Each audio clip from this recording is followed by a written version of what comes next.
Welcome back. So in today's video I wanted to compare my two road bikes, which are quite different in value, so perhaps this can help you make an informed decision on purchasing or upgrading your road bike. Is it worth spending thousands of dollars on a new bike, or just upgrading the old bike? And just a quick disclaimer, I'm not going to get into any scientific data here, with power data or segment analysis, but real world feel. I'm not a pro, not sponsored, but I ride about every day. I Zwift and I enjoy social rides. So let's get into it. My first road bike was a Cannondale CAAD10 back in 2014 when I purchased it around $1,200. Primarily got it because of the value. It was cheap at $1,200, and reviews were generally very positive. Now this bike came in with a number of basic features: mechanical group set, aluminum frame, carbon fork, and the bike served me well when I was living in Sacramento, which at the time is quite flat. So this is basically your lowest entry bike, which you can respectfully get by bigger bike manufacturers. Now it's been 7 years since I've had the bike, and my bike has seen a number of upgrades. The reason behind this was being cost conscious. Wasn't really ready to spend thousands of dollars on a new carbon bike with all the frills, so why not upgrade the components? And upgrade I did. The group set was swapped out from SRAM basic group set to Shimano Ultegra Di2, so now all my bikes are Di2, which was about $1,100 at the time. Added power meter pedals, so I can get dual pedal readings, and then the handlebars, the seat post, carbon, so let's call that $500. Finally, I've been through a few sets of wheels, landing on balloons, which are your budget-friendly 60mm carbon wheels, and I'll add the video link at the end if you want to see that review, and that's about $600.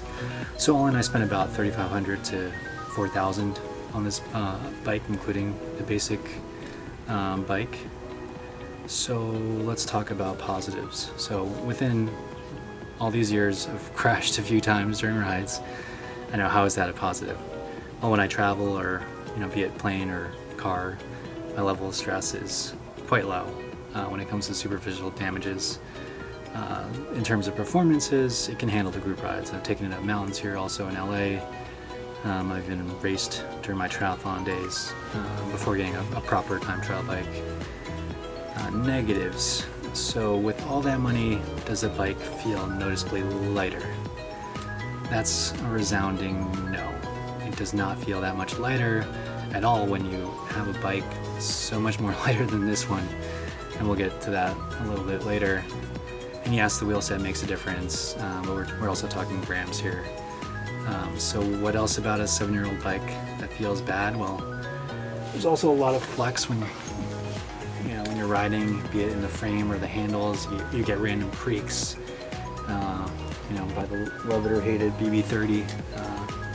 So that bottom bracket's always been an issue. And then let's talk about the paint scheme. I mean, it's very dated. It's very 2010s, screams CAAD10.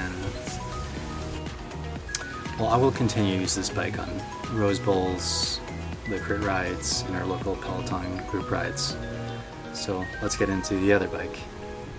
So this is the 2019 Tarmac SL6 with an MSRP of $11,000. This bike's only 6.68 kilograms or 14.5 pounds, and that's insanely light. It's stupid light, in fact. This was my last big purchase before my daughter's birth, so I went all in on my bike purchase. My intent was primarily to use it on climbs. There's a lot of mountains here in LA. Now, I never thought in my wildest dreams I would spend so much on a bike. I often would even joke about how exorbitant amount of money people spend on bikes, and here I have a very expensive bike. I have been saving for a number of years since I delayed my purchase, waiting for the right bike to come along.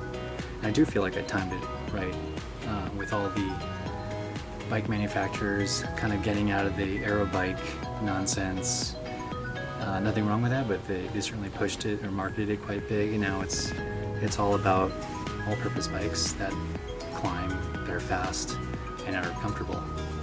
And that's the SL6, and even more recently the SL7, which takes that even further. Though this bike is lighter. So let's jump into the positives. This bike just goes. It's fast and it's light and it just starts moving with less effort than you would anticipate. It climbs and moves so precisely. The way I describe it to friends, if you had a red laser pointer, point it and it'll go there. No fuss. The Di2 is a tad faster than Ultegra. This is the Shimano Dura-Ace components. Really, and the gearing is also much better. It's got 30 on the rear, so great for climbing. Are you a descender? I wasn't, but with the confidence you get out of this bike is massive with the disc brakes. You actually start braking less than with these calipers because you know your stopping power is there. It gives you peace of mind that you can even go faster descending. So what else does this bike have? It has, your Dura-Ace we talked about. New features like dual power meters, the ability to change menus with the shifters. It's like a video game. And the wheels, this wheel set's awesome. It's a ROVAL CLX50s, it's great on climbs, and I don't have to fight with crosswinds. The depth is the right amount of depth, in my opinion, for climbs and flats. So let's talk about the negatives. First, the disc brakes. These guys can be quite finicky. You get this ping every now and then, and you brake hard, and then it eventually releases, and then you will have to adjust your front rotor at some point, just part of owning this bike. And then there's all the cable management, lack of it in the front. Everyone's kind of gone internal, but again, from what I've heard from other SL7 owners, that they don't actually care for the internal routing, but again, I can't speak to it, but just looks cleaner. So where are we at? Do you take your old bike and keep upgrading components, or get a super bike? Is it worth spending a ton more on a bike?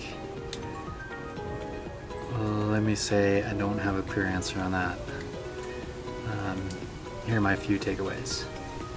Is one bike faster than the other? Well, I still make PRs on this bike over this bike. Often. This is a combination of gearing, wheel set, and how you're feeling for the day. And we're talking about minimal gains between the two. I wouldn't take my Cannondale of mountain climbs, but I would take it everywhere else. What does that say? Like I said, the difference is quite minimal between the bikes. It's just a matter of self-ability that day. The next takeaway is it's more cost-effective to buy a bike with higher-end components. You want electronic shifting, carbon wheels, and power meters, then get a bike build with it. And I spent over almost, $4,000, probably more. Better off saving up for that bike. Not to mention the fit and finish of a complete bike. My Di2 install was kind of janky because this bike frame wasn't optimized this time for the cabling. Now, is a super bike worth the cost? If you want the acknowledgement that you have a sweet bike, and if you want to be riding the best tech, yes, but you'll often get compliments at group rides. But everyone knows this bike has a great reputation. It's an overpriced bike for that SWORKS logo. I mean, you can get a lot of the same features and spend a lot less money. I would suggest going for just their Specialized Pro version. There's also a lot of other great bikes out there that you don't need to spend 5 figures for. So what's my final takeaway? I enjoy both bikes, but there is a massive difference between the two. One has the upgrades and is improved upon its original build, versus one that's polished right from the start. Technology has greatly improved that even with all my upgrades to the Cannondale, cannot compensate for the shortcomings of its frame. I don't want to deter you from upgrading your bike, but just to give you some insight, there are some big differences in upgrading an older bike than just getting a new bike with the latest technology. because this $11,000 bike tech will absolutely trickle down to everywhere else. I hope this video has been helpful, and if you have any other questions or thoughts, be sure to leave your comments below. See you on the road.